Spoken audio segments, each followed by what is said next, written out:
Nabi zaman Sugeng di akhir hayatnya itu sering ngendikan tentang al-fitan, tentang tragedi utawi prahara.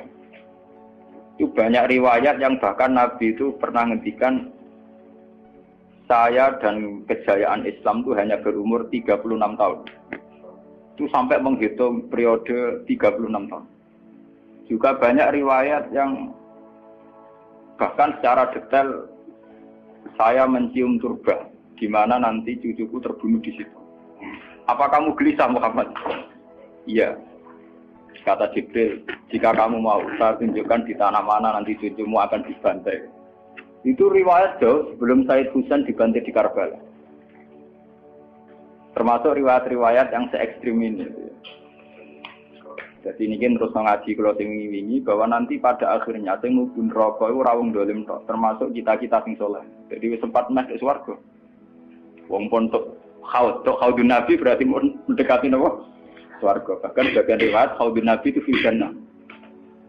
Makanya kalau ini cerita, ini amun salah paham tuh. Orang Khawarij itu soleh-soleh wong. Justru karena kesalehannya itu melahirkan tragedi dalam Islam. Karena solehnya itu kemudian mengharamkan barang yang mubah, mewajibkan barang yang sebetulnya hanya sunnah. Penyakit wong soleh mesti begitu. Ada jajal awet ke itikaf ning masjid seminggu, soleh seminggu. Enggak metu perpal perempuan wong amen jagongan ning omah. Ora eling pengen. Padahal eling pangeran iso ning omah iso ning dalan. Cuma dekne selerane kan ilinge ning masjid.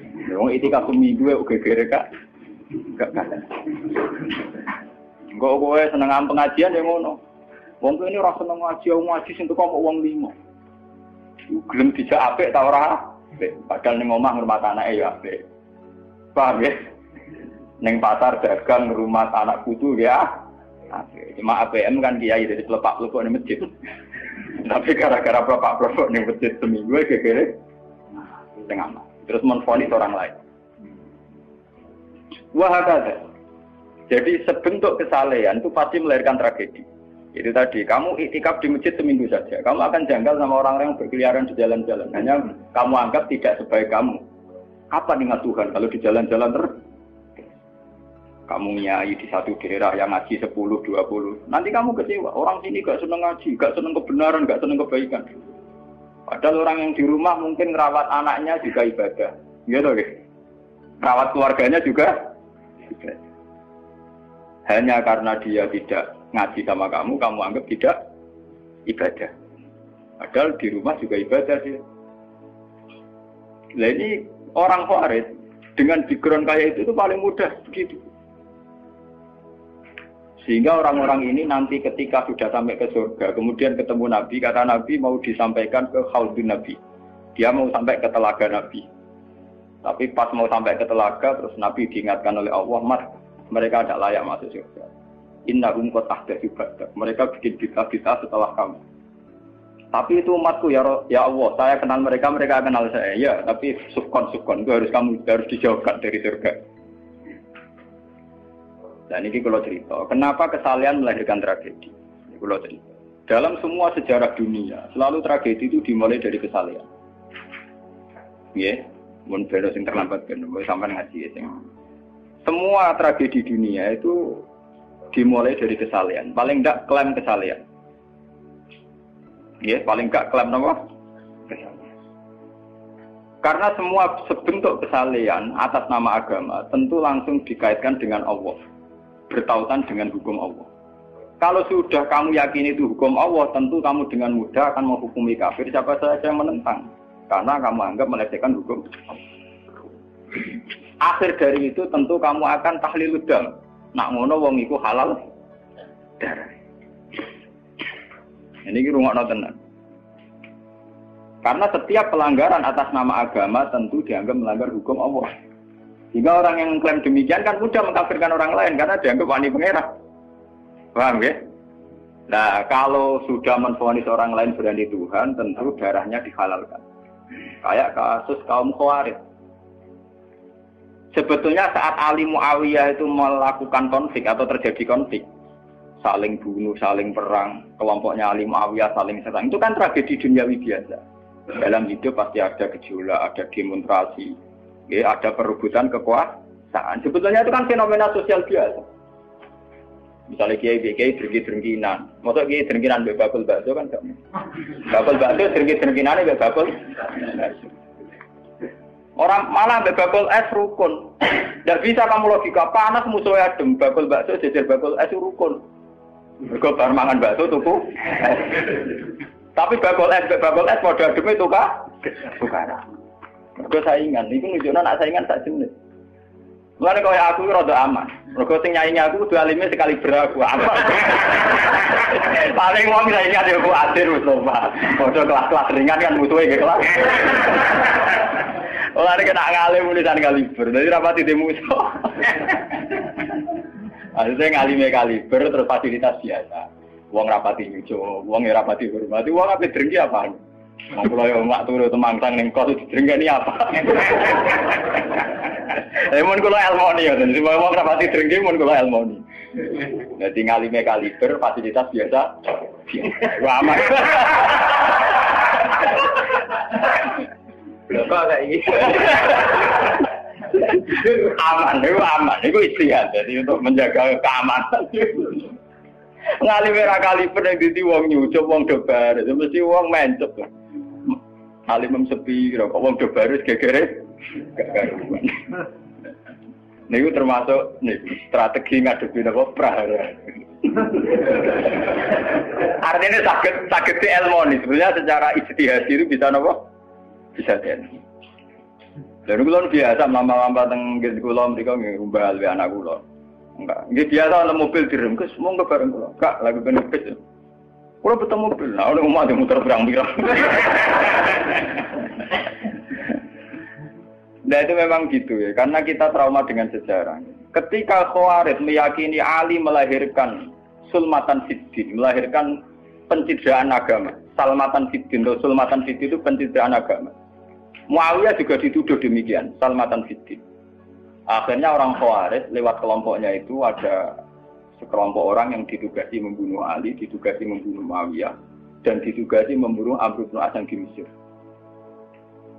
Semua tokoh-tokoh besar Islam itu melahirkan tragedi Islam, harus dibunuh semua. Itu yang keputusan gitu itu lewat kesalehan. Mereka orang-orang soleh, orang-orang khusyuk, senang iktikaf, senang zikir. Dia punya keputusan sing lahirno tragedi dalam Islam. Makanya kamu jangan kaget, kenapa di Irak itu banyak perang saudara, di Mesir, di Sudan, di Khartoum, di Darfur, di Somalia. Itu kalau sudah perang berani mati, karena mereka mengatasnamakan agama. Nah, kalau agama berarti merasa dia punya titah Allah, titah Tuhan. Sehingga kelompok lain, ya orang Sunni, Bantai, Syiah, Ahmad itu biasa. Makanya kita disyukur, kalau bolak-balik ini, kita harus syukur sebagai bangsa Indonesia. Bangsa Indonesia di filosofi berdoluri, soalnya bergemeng-gemeng ngelas yang berduri. Orang terus ini kita syukur, jadi orang Jawa. Cari rasa cocok, ya mau berudal, misalnya rasa-rasaan kiai beda partai yang mau berudal, bagus sekali. Karena ada sampai pembunuhan. Paling banter sing dikise pelatihan ngirim tarmihim. Ayo tak pikir ramahan iki, tak pikir bodo ramahan tindak. Ya paling misalnya mati dikise yo ngeluh sithik-sithik. Orang anti mati. Paham, semenjak itu tragedi itu tidak dimulai dibunuh non-muslim, tapi dibunuh orang Islam. Semenjak peristiwa Ali Muawiyah. Dulu Umar itu matinya masih keren. Umar itu dibunuh oleh seorang Yahudi, Abu Lulu, seorang Majusi, Abu Lulu al-Majusi. Era Utsman banyak riwayat mengatakan yang membunuh itu banyak yang tidak Islam. Tapi era Ali, Muawiyah sampai Said Husain itu yang membunuh orang Islam semua. Bahkan sulahahum, orang-orang yang kategorinya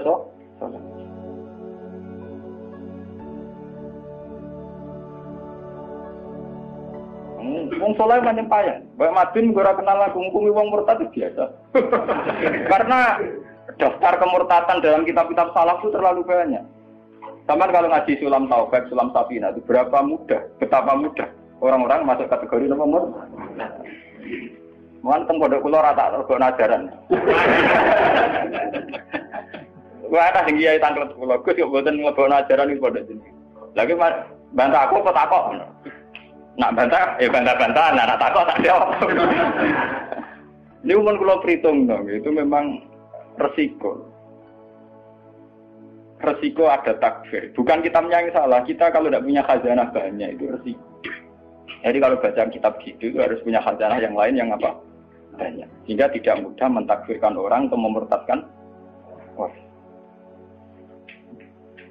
Semenjak Ali Muawiyah tragedi, karena kelompok-kelompok soleh itu menvonis Ali itu murtad atau Muawiyah itu murtad, kemudian diteruskan, kalau gitu halal darahnya, akhirnya dibunuh. Ali ya dibunuh, Muawiyah ya seringkali mengalami percobaan dibunuh. Jadi kalau kan nanti cerita tengah sini, jadi Ali hasil dibunuh, yang Muawiyah sebetulnya subuh itu juga dibunuh, tapi pas itu Muawiyah meriang, yang imami itu wakilnya, sehingga yang dibunuh wakil. Mulane kalau bolak-balik cerita ning tinggon nek wong kesolen mesti pintu-pintu. Wong kuwaris sih pintu-pintu. Wong ngongkon killer, ngongkon pembunuh bayaran kok tarife ngene. Lah Muawiyah ku sapa? Pokoke sing imami subuh. Ora disifati ciri-ciri spesifik mboten. Pokoke sing imami subuh. Lah Muawiyah subuh pria. Nomor wong imam ya dadi materi. Wong apa jenenge? Apa itu istilahnya tugas-tugas yang super bahaya kok tarifnya pokoknya senyum subuh. Wah kemproh. Wah ini sing piye kotak tapi iya tapi ngene sing piye. Model polisi di sekitar. Oh ora tarifnya pokoknya sing imami. Imami ya meriah. Nasibnya apik. Jadi ora pembunuh profesional. Walhasil semenjak itu tragedi dimulai dari takfir. Setelah itu ada era Muawiyah punya anak Yazid. Yazid ada isu dia senang nyabu, senang ngeflek. Dia orang yang nakal saat jadi pemimpin. Orang Islam sholat tersinggung. Wong kok dipimpin wong dolim. Orang Islam ekstrem wong kok dipimpin wong ra sholat. Wong ra bener kok mimpin wong bener. Akhirnya Madinah bergejolak. Madinah bergejolak ini kemudian banyak yang mervokasi Said Husain supaya ngambil alih kepemimpinan sinten. Sampai nak cerita ini tragedi ke saya. Walhasil Said Husain akhirnya lewat bantuan orang-orang Kufah. Orang Kufah itu saat ini dari wilayah Irak. Ya. Jadi kayak Kufah, Asfahan, terus Nahrawan itu ikut wilayah Irak. Ketika Irak pecah dengan Iran, ikut wilayah apa? Iran. Dulu yang situ semua itu namanya orang dulu kalau bilang itu Kufah sama Basra. Gitu, okay. Makanya kalau di kitab-kitab Nahwu semua kitab salah kalau bahasakan kawasan itu kalau tidak kawasan Kufah ya apa? Sekarang di bahasa internasional lebih dikenal Irak semua. Tapi kalau dulu orang bilang itu Kufah, Basra, Nahrawan, Asbahan, Khurasan. Itu kan ya, dan Rosamban. Orang-orang Kufah datang ke Madinah. Ya Husain, karena yang dituduh zalim, kita-kita yang nanti di Kufah siap membeat jenengan jadi khalifah. Siap dukung jenengan jadi apa? Khalifah. Ini ku mengkudeta kepemimpinan ya. Said Husain sebagai orang junior, beliau konsultasi sama Said Ibnu Abbas. Ibnu Abbas itu pernah paman, karena Ibnu Abbas itu misananya Nabi. Ya, Ibnu Abbas itu kan misananya sinten? Nabi. Beliau itu sugeng nanti era Said Husain ya. Ibnu Abbas sugeng nanti era Said Husain. Ketika Said Husain konsultasi sama Ibnu Abbas, dihentikan Yabna Ammi, Al-Kufah la tafi. Sopo sing ape dukung kowe? Tiang Kufah ya Ammi. Wong Kufah atau jujur. Wong Kufah itu bulet gak welet. Al-Kufah la tafi. Wong Kufah nak janji atau nepah?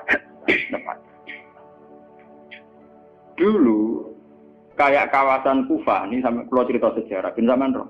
Kan tiap daerah kan terkenalan dewe-dewe. Ono daerah terkenal bedol guri, ono daerah terkenal badoan. Ibu tenan ora tiap daerah kan terkenalan dewe-dewe.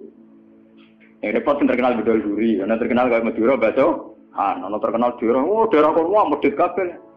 Nah, kalau nang Sunda, wah wani wong lanang kan tiap daerah dia terkenalan sendiri-sendiri. Paham ya? Karena perilaku budaya orang mesti diciri. Nah, itu di era itu. Kufah itu punya ciri khas Al-Kufah la tafi. Wong Kufah mesti beraju. Tenang. Walhasil akhirnya Said Husain minta maklum ya, minta supaya dimaklumi. Ya Ami, saya ini sudah bertekad untuk menuruti permintaan orang-orang Kufah. Jadi meskipun paman saya melarang, saya tetap berangkat. Kata Ibnu Abbas, ya sudah kalau itu jadi keputusan kamu. Mulane Said Husain terkenal Said sing brengkel. Mulane kena dititeni. Said sing turunan Husain niku rata-rata brengkel-brengkel. Enggak, kados orang Iran itu rata-rata Sayyidnya Husain. Kados Abdul Qadir, kados Sayyid Muhammad itu Al-Hasan. Makanya kalau Sayyid Muhammad itu Al-Hasan, rata-rata karena Sayyid Hasan dulu itu yang punya keputusan amul istima. Jadi tidak mau perang. Sehingga era Sayyid Hasan yang dikatakan amul istima. Tahun bersatunya umat. Era Husain betul. Walhasil wala-wala cerita Sayyid Husain kersok dibawa orang Kufah menuju Irak. Pas sampai Karbala. Itu Sayyid Husain bilang gini sama pengawal-pengawalnya, ini sampai mana? Ini Karbala ya Husain. Saya Husain hadihi karobun wa bala'un. Ini karobun, kesusahan wa bala'un dan tragedi ujian.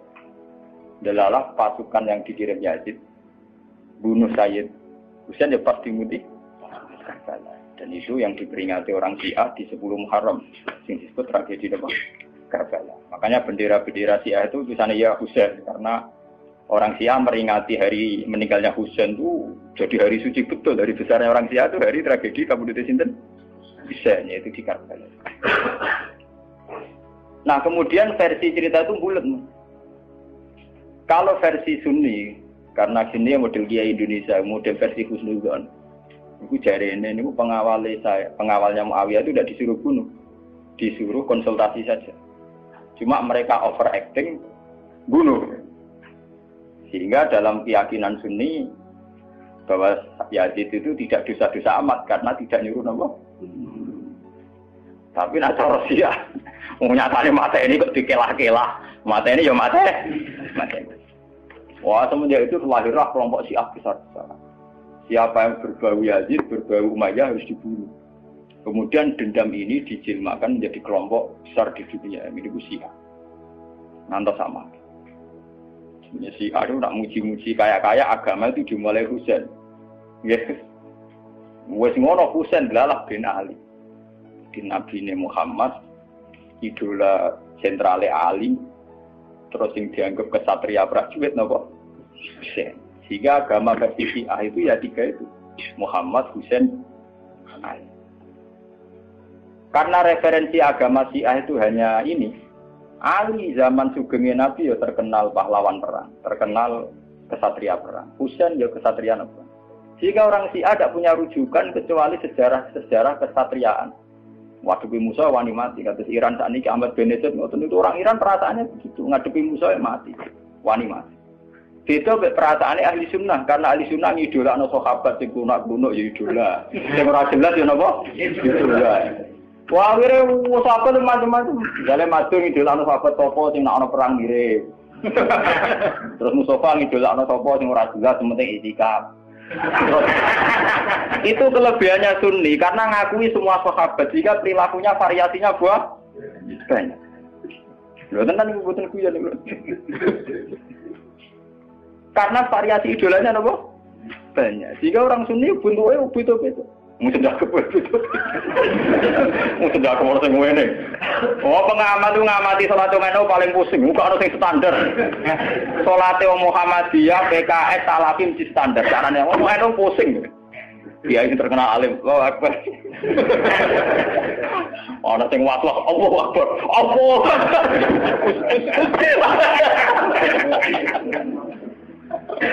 Oh sedekah kok ono sing ngene. Ono sing ngene, ono sing santai. Ono sing labine ngancing nono selik. Karena orang Sunni terlalu banyak tokoh idola. Karena keyakinan Sunni semua sahabat itu layak diikuti. Iku mbah barokah bolak nak keyakinan wong Sunni iku semua sahabat layak napa? Sahabat macam-macam. Akhirnya wong Sunni macam-macam. Itu beda dengan Syiah. Sentral sejarahnya di Husain. Husain sebagai martel perang atau kesatria perang. Ali terkenal Al-Qarrar, orang yang reputasinya juga tentang nama. Jika dalam terminologi Syiah itu tidak ada istilah bil hikmati wal mau'izatil hasanah, sing sabar ngadepi Musa sing santun ora mahal tuh, tak Jawa niku mboten mahal. Paham ya? Sampeyan ngerti kenapa sih cara berpikir demi nek Sunni mboten. Mau kiai iku dhisik ning daerah Abangan. Mujite sik letong ora males. Malah dungo. Wah cerita seputar rawani tok. Seputar sabar, seputar kawan. Jarang kok Kiai Sundi wani jotosan. Jadi sejarah dengan sabar. Sehingga dalam tradisi Sunni itu tidak ada revolusi. Sampai sekarang. Beda dengan di Syiah. Libanon pengikut Syiah, Syria ya Syiah. Iran juga Syiah. Meskipun Syiah sendiri punya variasi, kayak Syiah Imamiyah, Syiah Ismailiyah, Zaidiyah, dan sebagainya. Tapi trennya sama, tetap menjadikan Said Hussein sebagai sentral. Emang nggak nonton TV kan nonton bendera Syiah tulisannya apa? Ya apa? Ya Hussein. Nah sama idola kan buatan Hussein. Idola Hasan. Saya Hasan itu rasa seneng perang. Tapi tuh mau ya kok. Jadi ya Pak Kiai Jawa perang barang. Gerwapan titik nopo poli. Ya, jadi sejarah berulang. Ya apa-apa. Jadi perang repot. Mau ya mirip perang. Itu cerita. Bon akhirnya setelah era Yazid, kemudian ada dinasti-dinasti. Kemudian era Yazid karena bin Muawiyah disebut dinasti Umayyah. Orang-orang penggemar Husain karena Husain itu mimpi Rasul melahirkan dinasti. Jadi disebut dinasti Fatimiyah. Sebenarnya dinasti Fatimiyah itu bukan dinasti turunan Husain, karena saking cintanya ke Husain mengatasnamakan dinasti Nopo Fatimiyah. Ada perang. Walhasil wala-wali zaman nanti dinasti Fatimiyah itu kuasa. Ketika kuasa sempat bikin Al-Azhar. Jadi Al-Azhar dulu itu barokahnya dinasti Fatimiyah. Al-Azhar itu dari kata Fatimah Zahra. Af'al tafdilnya Zahra itu Al-Azhar. Kayak Hasna, kalau mu'anats kan Hasna. Kalau bahasa Arab untuk af'al tafdil Al-Ahsan. Jadi kalau Zahra berarti menjadi Azhar. Itu karena bahasa saja kayak Hasna mu'anats, kalau Ahsan untuk af'al tafdilnya. Jadi kalau Zahra jadi apa? Azhar. Jadi kata Fatimah Zahra. Ya sudah begitu. Artinya semenjak tragedi Ali Muawiyah itu kemudian orang Islam itu sudah perang terus sama Islam terus. Ya dinasti Umayyah, digusur Abbasiyah, Fatimiyah terus begitu. Sampai terakhir di Seljuk kayak zaman era Bauddin Leng, Timur Leng dan sebagainya. Kemudian agak bersatu saat terjadi perang salib, yaitu disatukan oleh kepentingan melawan Pangeran Philip dari Prancis dulu saat menyerang Baitul Maqdis. Itu ada perang salib satu yang dipimpin Salahuddin alaihi. Itu mendingan karena ada musuh. Nanti kadang musuh itu dibutuhkan oleh dari Sayyidina Imam Syafi'i ngendikan musuh yang berpikir lu apik dibanding kanca. Kok kanca ku nek ana musuh tukaran musuh dhewe mbek kancane dhewe. Mane sakjane partai-partai Islam kudu duwe musuh bersama. Malah dhewe partai-partai dhewe Islam kah? Islam kah. Jadi mesti kalau di Indonesia dijajah Belanda ya sepakat. Pokoknya penting Londo diusir. Beda agama, beda partai musir Belanda. Jadi rana Belanda, rana Jepang ya usir-usiran. Itu sejarah. Mulai dulu trennya sejarah begitu. Nah, semenjak itu sudah disebut fitnah. Kalau sudah fitnah itu la tusibannal ladzina dzalamu minkum. Yang kena tidak yang salah saja, yang soleh juga kena. Kalau fitnah itu sudah kena, sudah jatuh, pasti yang kena semua. Yang soleh juga ikut kena. Akhirnya orang-orang soleh itu banyak yang meninggal.